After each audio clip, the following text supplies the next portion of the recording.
juste pour commencer, je vais vous présenter en 2 minutes rhondemand.com. Vous avez tous des tours de cou avec votre nom et j'aimerais bien que vous ressortiez de cette journée en sachant ce qu'on fait. Donc ce qu'on fait, c'est on est un centre de service, un centre de ressources et d'expertise RH et SIRH online à destination des PME et des entreprises de taille intermédiaire. Notre vocation, finalement, c'est de dire est-ce qu'on peut être une alternative au conseil RH en fournissant des conseils au travers de documents directement téléchargeables en ligne. Et donc, vous aurez des documents tels que des benchmarks SIRH, des cahiers des charges, des processus, des formulaires RH, tels que le formulaire d'entretien annuel ou mon compte-rendu d'entretien candidat, etc., etc. Et donc, du coup, ces documents sont personnalisables, prêts à l'emploi, et finalement, on le télécharge en format Word, Excel ou PowerPoint, et on peut le modifier. Et bien sûr, on introduit dans ces documents nos conseils pour les personnaliser et les adapter et comprendre la méthodologie qui va derrière. En plus de ça, on propose bien sûr des services d'accompagnement, mais de manière très légère, en fonction du budget et des besoins d'autonomie et de conseil de nos clients. Et donc là, on va conseiller à l'heure ou à la demi-journée au maximum. L'idée, c'est d'être le plus léger possible, d'être à la demande et que les clients puissent venir en toute autonomie, 24 heures sur 24, avoir des documents experts et qui puissent personnaliser. C'est vraiment ça l'intérêt. Ensuite, du coup, on accompagne nos clients dans leurs questions RH et SIRH au quotidien, notamment SIRH, et on a souvent des questions finalement sur comment choisir mon SIRH, quels sont les avantages d'un SIRH, quels éditeurs sélectionner, quelle méthodologie finalement employer pour choisir ma solution. Et donc aujourd'hui, on a essayé de finalement regrouper toutes ces questions et toutes les réponses qu'on peut faire au quotidien pour vous présenter un panorama finalement du marché des SIRH pour avoir les clés pour bien comprendre ce marché. Parce qu'effectivement, c'est un marché qui est compliqué, qui est très complexe, qui est très évolutif. Un simple slide, l'idée ce n'est pas aujourd'hui d'être exhaustif ou de représenter, c'est de simplifier finalement cette vision du marché et de se rendre compte qu'il y a énormément d'éditeurs et que énormément de logiciels et que pour un néophyte, finalement, c'est très très compliqué de s'y retrouver. C'est vraiment très compliqué de s'y retrouver et c'est simple parce que c'est en pleine évolution technologique, c'est en pleine évolution aussi de la couverture fonctionnelle, en pleine évolution des services aussi, puisqu'on externalise avec l'arrivée du SaaS et de l'ASP, où finalement on va encore plus loin dans l'infogérance. Enfin, ça, c'est vraiment très compliqué. Si on veut prendre 2 chiffres finalement pour synthétiser cette complexité, je vais attendre que vous preniez des photos, c'est 1. Plus de 400 éditeurs aujourd'hui qui sont répertoriés pour plus de 650 logiciels RH. Donc c'est normal que ça soit compliqué. Et donc aujourd'hui, je vais essayer de vous donner quelques clés pour comprendre. 1. En revenant finalement sur l'historique et l'évolution du SIRH, qui nous permettra de comprendre quelles sont les tendances aujourd'hui et vers où on va. Et on verra que c'est un peu une synthèse de ce qu'on a pu voir ce matin. Et ensuite, nos conseils finalement pour bien choisir sa solution. Donc c'est vraiment vous donner les clés de lecture finalement de ce marché. Donc, si on reprend l'histoire et l'évolution du SIRH, en gros, ça a évolué en fonction, 1, de l'évolution de la fonction RH et 2, des évolutions technologiques. Une fonction RH qui finalement passait de l'administration du personnel, de la fonction personnelle, à la gestion des ressources humaines, au développement RH, qu'on appelle aujourd'hui gestion des talents, et puis demain et aujourd'hui déjà à la gestion stratégique finalement organisationnelle et à la planification des ressources humaines. Et d'un autre côté, finalement une évolution des technologies avec, on est parti finalement des solutions qui marchaient sur des environnements grands systèmes avec des systèmes d'exploitation propriétaires jusqu'à finalement aujourd'hui aux solutions ASP et SaaS qui sont finalement de la location de logiciels ou de services d'accès aux logiciels. Et donc du coup dans les années 70, on a eu les premiers logiciels RH qui était axé sur la paye, où il n'y avait pas encore d'interface ou très peu d'interface et où la fonction RH dépendait finalement du service informatique. Puis, on a eu les premières applications de GRH avec la formation notamment quand il a fallu traiter de la gestion des ressources humaines.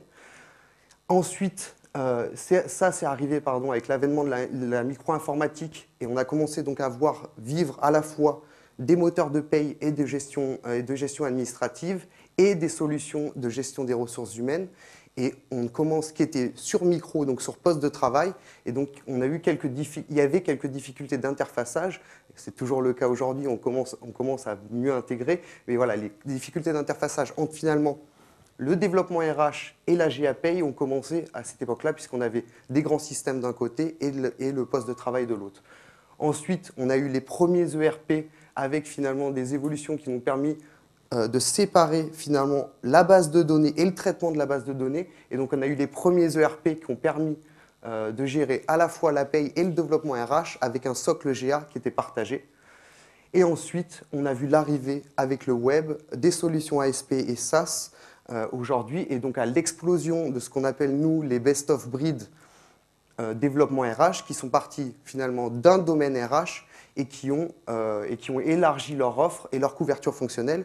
Et aujourd'hui, si on simplifie au maximum, parce que ce n'est pas la réalité, mais si on simplifie, qu'on caricature le marché, on a d'un côté des ERP avec un socle GAPay très solide qui sont en train de compléter ou qui ont déjà complété et qui passent leur couverture fonctionnelle et qui passent en mode SaaS. Et on a des best-of-breed qui viennent de l'ASP ou du SaaS et qui viennent d'un domaine RH en particulier et qui développent leur couverture fonctionnelle pour essayer de couvrir un ensemble de domaines RH.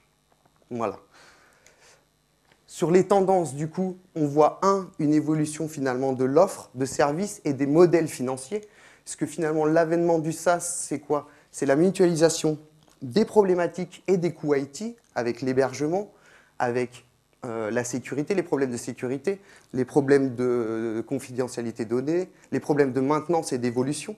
Et donc, du coup, on mutualise et on peut évoluer beaucoup plus vite et on voit des solutions qui évoluent 3 à 4 fois dans l'année, alors qu'auparavant, les ERP on-premise étaient évolués tous les 4-5 ans, avec des évolutions majeures tous les 4-5 ans. Deuxièmement, c'est couplé finalement, même si ça existait déjà, à l'externalisation des services RH. Et donc, de coupler, finalement, ça permet encore de faire des économies, d'échelle et donc de proposer des services moins chers. Et donc en couplant ces deux choses, finalement, aujourd'hui, on voit un renforcement de l'offre à destination des ETI et des PME. Les solutions de GAPay étaient déjà là et continuent de proposer de nouveaux services en développant leur couverture fonctionnelle avec la partie développement RH et les best-of-breed gestion des talents, finalement, qui proposent des offres de développement RH de plus en plus pour les ETI et les PME, les ETI, les entreprises de taille intermédiaire. D'un autre côté, on l'a parlé aujourd'hui toute la matinée, on va vers la digitalisation, l'ouverture finalement, avec la dématérialisation, on vient d'en parler, des bulletins de paye, mais aussi la gestion électronique documentaire, qui est un des enjeux, la dématérialisation, la GED, pardon, qui est un des enjeux finalement RH, puisque derrière la gestion électronique documentaire et le partage de documents, on a la gestion des savoirs, on a une partie de la gestion des savoirs. 2, c'est l'intégration des processus, l'intégration parce qu'on a une transversalité, et aujourd'hui, les processus sont capables de parler entre eux, et on est capable de naviguer d'un processus à l'autre de manière transparente sans s'en rendre compte, et c'est pour ça qu'on parle de gestion des talents intégrés aujourd'hui, et c'est aussi une intégration puisqu'on ouvre auprès des collaborateurs et des managers.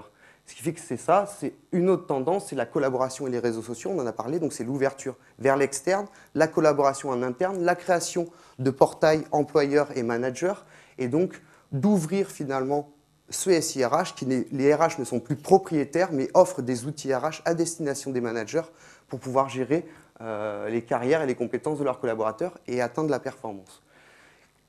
Ensuite, on a parlé aussi de ça, de la mobilité et de la géolocalisation. Du coup, aujourd'hui, les solutions sont accessibles sur tablette ou sur téléphone, smartphone. Et du coup, aujourd'hui, ça permet de répondre à cette ouverture, à ce télétravail, à ce nomadisme des travailleurs. Et enfin, il y a tout ce qu'on en a parlé encore, la business intelligence et la big data, finalement, qui permettent d'aller chercher à la fois les données en interne et les données à l'externe pour pouvoir faire une recherche, prendre des décisions, poser des hypothèses et arriver à une vision plus vers l'avenir, plus prédictive des ressources humaines. Et donc du coup, cet ensemble finalement de tendances emmène à plus d'agilité du SIRH pour plus de bénéfices RH. Et donc du coup, si on enchaîne finalement sur ces bénéfices RH, aujourd'hui, qu'est-ce qu'on peut attendre d'un SIRH performant? C'est plus de productivité, puisqu'effectivement, on industrialise le traitement des tâches à faible valeur ajoutée, on homogénise et on optimise les processus, les outils et les règles de gestion RH. Et 3, donc du coup, on gagne en termes de délai et de coût de production. D'un autre côté, on améliore aussi la qualité et le pilotage RH. On améliore la qualité puisque finalement, on va centraliser les données dans un seul et même outil. 2, on va traiter dans un seul et même outil aussi tout ce qui est gestion administrative, gestion budgétaire et gestion légale. 3, on va avoir une transversalité des données, on va pouvoir croiser les données, ce qui va améliorer le pilotage, et donc on va pouvoir, et 4, on a une meilleure traçabilité aussi, puisqu'on peut tout suivre au travers du SIRH. Et donc cet ensemble permet d'améliorer la qualité et d'améliorer le pilotage RH. Et 3, ça va permettre de supporter finalement les nouveaux modes d'organisation et les nouveaux modes de management. On l'a dit, aujourd'hui, les barrières des entreprises s'ouvrent. On a de plus en plus de télétravail, mais aussi d'externes qui viennent travailler à côté des internes, etc., etc. Et donc, du coup, on répond à ces besoins avec tout ce qui est collaboratif, avec le nomadisme, et aussi en donnant les outils aux managers et aux collaborateurs pour gérer et donc pour harmoniser finalement les pratiques managériales. Alors tout ça, ce n'est pas une réponse où on vous dit, ce que je vous dis, ce n'est pas le SIRH répond à tout ça, mais permet de supporter. Ça reste un outil, bien entendu, et c'est à vous, en interne, de définir les bonnes politiques pour supporter cet ensemble. Et donc du coup, ces 3, finalement, permettent de supporter aussi ce nouveau positionnement stratégique de la DRH en ayant plus de productivité, en pouvant gérer la qualité, en améliorant le pilotage RH avec une valeur prédictive et en supportant finalement l'organisation et le management. Donc, du coup, une fois qu'on a défini finalement où on allait, quels sont les bénéfices d'un SIRH performant, c'est comment choisir son SIRH. Donc il y a 5 étapes clés qui sont traditionnelles finalement dans le choix d'une solution. C'est 1, définir sa feuille de route RH et SIRH. Ça signifie quoi? Ça signifie que choisir une solution SIRH finalement, c'est un vrai projet à part entière et qu'il faut prendre le temps de le cadrer et de l'inscrire dans votre plan stratégique. C'est finalement au croisement des enjeux business, de la stratégie IT et de la stratégie RH. Et comment je définis quel est mon projet SIRH dans le temps, quelle couverture fonctionnelle, pour quelle solution technique, et comment je l'inscris dans le temps avec un budget aussi associé. Aujourd'hui, si on se lance rapidement, c'est vrai que c'est accessible, on peut acheter rapidement et mettre en place rapidement une solution, mais demain, si j'ai un périmètre aujourd'hui qui est l'entretien annuel, ok, j'ai tel budget, si je ne le planifie pas et si je n'ai pas une vision plus large, demain, je vais redemander un budget l'année d'après, puis redemander un budget l'année d'après, puis me dire « Ah non, finalement, j'aurais dû commencer par ça ». Donc, il est important de vraiment poser les choses et de voir une vraie stratégie SIRH. Le deuxième, c'est d'identifier des sponsors et de mettre en place une gouvernance projet. Parce qu'il va falloir partager les enjeux avec l'ensemble des parties prenantes. Et un SIRH qui est bien implémenté et qui fonctionne, c'est un SIRH qui est partagé, où on a commencé la conduite du changement dès le début, et où donc on a des sponsors et une vraie gouvernance projet derrière, et ça nous permet aussi de maîtriser ce projet. Ensuite, il va falloir connaître et formaliser son besoin. Le connaître est important. J'aurais pu dire juste formaliser son besoin, mais finalement, on se rend compte que c'est en le formalisant aussi qu'on apprend à se connaître, c'est en rencontrant et en travaillant qu'on apprend à connaître le besoin. Et souvent, nos clients, finalement, ont un besoin, je veux une solution SIRH. Mais finalement, la solution SIRH, c'est un support, c'est un outil à un autre besoin. Et donc, il faut comprendre bien derrière quel est le besoin. Donc, il faut identifier finalement les spécificités, ses propres spécificités, et surtout challenger ces processus actuels. C'est aussi l'occasion d'optimiser ces processus et d'améliorer ces processus. Ensuite, il va falloir élaborer le cahier des charges. Et là, le cahier des charges doit être complet et prendre l'ensemble des composantes. Oh là là, l'ensemble des composantes de votre projet. Excusez-moi, je suis un peu trop bavard. Je vais essayer d'accélérer. L'ensemble des composantes de votre projet, c'est-à-dire les aspects contractuels, les aspects IT, les aspects RH, l'ensemble de ces sujets-là. Ensuite, il va falloir définir ces critères de choix en fonction de vos enjeux aussi. Là, les critères de choix, ça peut très bien être la fiabilité du prestataire, ça peut être la méthodologie, ça peut être l'ergonomie, ça peut être les coûts, un ensemble de choses qu'il va falloir définir et surtout prioriser en fonction de vos spécificités.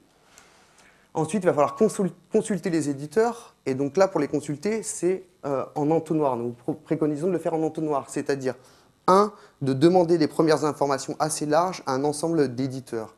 Ensuite, dans un deuxième temps, présélectionner 5 à 6 de ces éditeurs pour pouvoir finalement leur envoyer l'appel d'offres et qu'ils répondent à votre appel d'offres. Sur cet appel d'offres, faire une autre sélection de 2 à 3 éditeurs que vous allez ensuite rencontrer lors de soutenance pour faire votre choix final. Donc c'est vraiment abordé au fur et à mesure que vous affinez vos besoins du coup, et la connaissance des éditeurs. Ensuite, c'est se méfier et challenger des démonstrations outils. Alors là, je ne jette pas la pierre du tout aux éditeurs qui font très bien leur boulot et qui mettent en avant leurs solutions, et ils ont raison. C'est simplement que derrière, il y a un danger pour les ressources humaines, notamment quand on est au néophyte. C'est on a l'impression que ça marche tout seul, et que derrière, finalement, en termes de gestion des données, on ne se rend pas compte ce qu'il y a comme travail en termes de gestion des données, de workflow, de définition de ces processus métiers, finalement, parce que c'est encore une fois, je le répète, le SIRH supporte des processus métiers. Donc c'est se méfier de ça, et donc se méfier et faire attention qu'on ne fasse pas un choix juste sur du visuel ou sur une première impression. Et ensuite, c'est faciliter les réponses des éditeurs et leur analyse. Alors là, pour faciliter les réponses des éditeurs et de leur analyse, c'est simple, c'est avoir un cadre de réponse commun qui permettent à la fois de se différencier, mais qui permettent aussi une analyse rapide et un comparatif en fonction de vos critères de sélection. Je termine. Ensuite, il va falloir choisir et négocier. Pour choisir, il va falloir objectiver l'analyse des offres, et donc à partir d'une grille d'analyse, vous allez pouvoir comparer chacun des éditeurs sur des choses définies et partagées avec l'ensemble des parties prenantes. Et enfin, il va falloir entrer en négociation et faire votre choix avant de faire votre choix final. Pourquoi? Parce qu'il est intéressant d'avoir dès la fin, de pouvoir finalement commencer à définir des garanties ou avoir des garanties de vos éditeurs sur leur volonté de partenariat, sur leur volonté d'engagement et aussi sur leur politique de coût, et donc de négocier le coût avec eux avant de faire votre choix final. Voilà, je vais en profiter encore un tout petit peu juste pour revenir et donc synthétiser sur quels sont finalement les facteurs clés de succès pour bien choisir son SIRH. C'est disposer des compétences et des acteurs clés, parce que c'est un vrai projet, et donc il faut avoir à la fois des compétences RH, SI, IT, même si aujourd'hui c'est plus simple d'installer avec le SaaS, il faut quand même avoir toutes ces compétences. Il faut avoir des sponsors, des chefs de projet et des participants, des contributeurs. Ensuite, il faut identifier les éditeurs qui répondent à vos besoins. Donc ça veut dire, connaître vos besoins, effectivement, et vous reposer aujourd'hui sur les études externes qui peuvent exister, à l'international, comme un Gartner ou un Forrester. En France, il en existe aussi, comme RH Demand. Ensuite, ce qui est important, c'est de maîtriser le projet, on l'a dit, donc c'est mettre en place une gouvernance et surtout maîtriser le projet du début à la fin pour préparer aussi, finalement, le projet d'implémentation, où là, il va falloir identifier l'ensemble des acteurs que vous allez mettre et commencer, entamer finalement votre conduite du changement à partir de cette étape-là déjà, en parlant et en faisant participer les gens à ce processus de sélection. Donc voilà. Merci beaucoup. Je vous demande d'applaudir Damien Legge.